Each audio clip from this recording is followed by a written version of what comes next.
The United States has approved the possible sale of more than 120 upgrade kits from Lockheed Martin to the Greeks for their F-16 fighter jet fleet.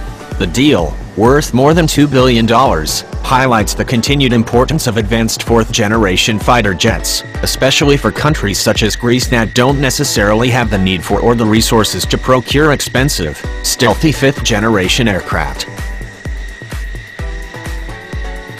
The announcement came on October 17, 2017, as U.S. President Donald Trump met with Greek Prime Minister Alexis Tsipras in Washington, D.C. Trump, who has repeatedly criticized NATO countries for not meeting the alliance's defense budget targets, applauded Greece for meeting the goal of each member spending 2% of their gross domestic product on their military and highlighted the F-16 upgrade plans. They're upgrading their fleets of airplanes, the F-16 plane, which is a terrific plane, Trump said ahead of a bilateral meeting. They're doing big upgrades. According to the U.S. Defense Security Cooperation Agency, the complete package includes the necessary components to bring 123 of Greece's existing F-16C and D fighter jets up to Lockheed Martin's new F-16V standard, which the company first introduced in 2012. The updates include, among other things, new mission computers, navigation systems, multifunction displays, advanced identification friend or foe or IFF transponders, and the Link 16 tactical data link. By far, though, the most important upgrade is the replacement of the existing jet's mechanically scanned radars with the IN or APG-83 active electronically scanned array-type radars, also known as the Scalable Agile Beam Radar, SABR. Faster scanning, even interlaced air and ground modes, and able to more accurately detect targets at longer ranges and smaller aerial targets flying at low altitude. The ESA unit is a cost-effective way to get more capability out of the older F-16Cs all by itself. The United States itself had recognized this, and in June 2017, Radar's manufacturer Northrop Grumman announced it had gotten the contract to upgrade 72 Air National Guard F-16Cs with the new unit. ESA radar upgrades are critically important to give the F-16 community the tactical advantage it deserves, and we are honored to provide this differentiating technology for the safety and mission effectiveness of our warfighters, Bob Goff, the Vice President of Northrop Grumman's Combat Avionics Systems Division, said at the time. The APG-83 SABR system is in full-rate production and available now for U.S. and international F-16 upgrades. With 123 kits, the Greeks will be able to upgrade all 115 of their single-seat F-16C fighters, a mixed Block 30, Block 50, Block 52+, and Block 52+ advanced aircraft, the latest versions featuring conformal fuel tanks among other improvements, to a single uniform configuration, as well as bring a number of their 42-seat F-16D trainers up to the new standard. The full package would include 2 spare SABRs, 26 of Raytheon's Advanced Self-Protection Integrated Suite, ASPIS, 2 electronic warfare systems for jets that haven't yet received that upgrade, and a host of other spare parts and support services. The total estimated value of the purchase is just more than $2.4 billion. If Greece goes ahead with the deal, it would be the third country to purchase the F-16V package. Taiwan was the first to choose to upgrade its older F-16A and B jets to the new configuration in 2015, after it became apparent the United States would not approve the sale of all new fighters for political reasons. The actual work began in January 2017. 8 months later, the U.S. approved the sale of 22 new production V models to Bahrain. Lockheed Martin is pitching another derivative based on the upgrade package, the Block 70, to India, as well.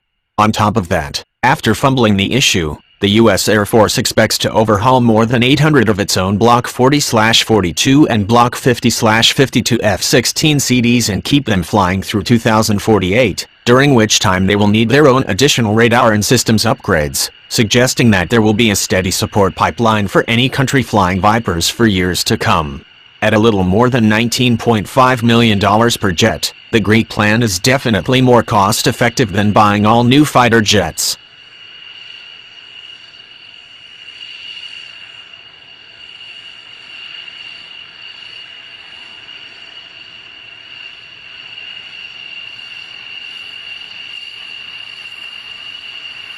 It is a small fraction of what it would cost Greece to procure and operate stealthy F-35 Joint Strike Fighters, something it is still reportedly remains interested in doing in the future. The Greeks have been keen to match the capabilities of Turkey, which is planning to purchase both the F-35 and build its own fifth-generation fighter, known as the TFX. Though they are both NATO members, the Greeks and the Turks had long been major rivals, sparring violently many times over the years, especially with regards to the Mediterranean island country of Tsipras. An ethnic Turkish minority occupies a de facto independent region in the north, which only the government in Ankara recognizes, in defiance of the island's ethnic Greek majority. Since 1964, a United Nations peacekeeping mission has provided a buffer between the parties while they've struggled to negotiate a final settlement. Since the fall of the Soviet Union, the two countries' air forces have faced off numerous times over the Aegean Sea, with Turkey notably accusing Greek Mirage 2000s of shooting down one of their F-16s in 1996. Greece said the Turkish aircraft crashed after an apparent mechanical failure during the engagement. Beyond Turkey, Greece also has to consider security threats emanating from in the Middle East, such as Syria, as well as North Africa. In addition to looking to upgrade its F-16s, the country is also hoping to update its Russian-made S-300 PMU-1 surface-to-air missile systems, which it acquired from Tsipras in 1997 as part of a deal to ease tensions with the Turkish government, as part of modernizing its integrated air defenses in general.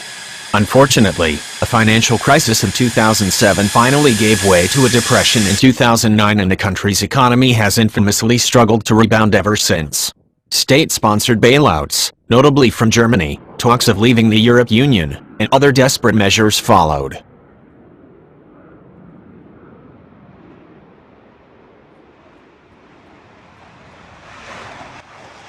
In June 2017, the International Monetary Fund effectively let Greece slide on its monthly debt payments in exchange for an agreement from Greek authorities to institute various austerity measures, such as changes to the country's labor laws and changes to its national social security scheme.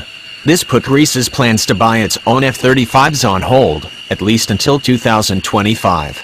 Multiply the total cost of an F-35 on 5 also for maintenance, infrastructure. Greece's Deputy Defense Minister Dimitris Vitsas said during an interview on the country's Sky TV.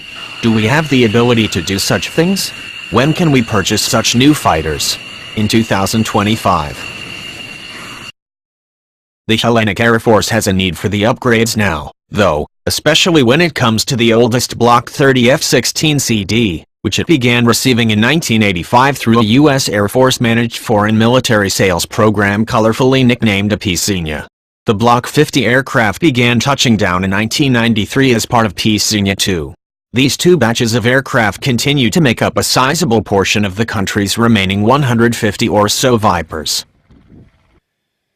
Finally, bringing the diverse fleet to a single standard would help reduce strains on maintenance and logistics, since ground crews will no longer have to manage 4 different subtypes, no matter how similar they are, which in turn would help cut costs. This money could go into new procurement or make up for other budget shortfalls. Costs and cost saving are undoubtedly high on the list of factors driving the upgrade program in general, given Greece's budget troubles, but it is still reasonable to ask whether or not the Greeks will ultimately be able to pay for the upgrade project or any other modernization plans. Greece's government insists it will continue to spend 2% or more on defense and security. Just one of 5 countries in NATO meet that spending goal. The others are the United States, the United Kingdom, Estonia, and Poland. But while Greece may intend to continue spending significant amounts on its defenses, especially in light of Turkey's expanding military capabilities and growing regional influence, it simply might not be able to do so if it cannot get its finances in order. Further budgetary hiccups could easily slow how fast that work gets done or outright curtail the number of F-16s that ultimately receive the upgrades.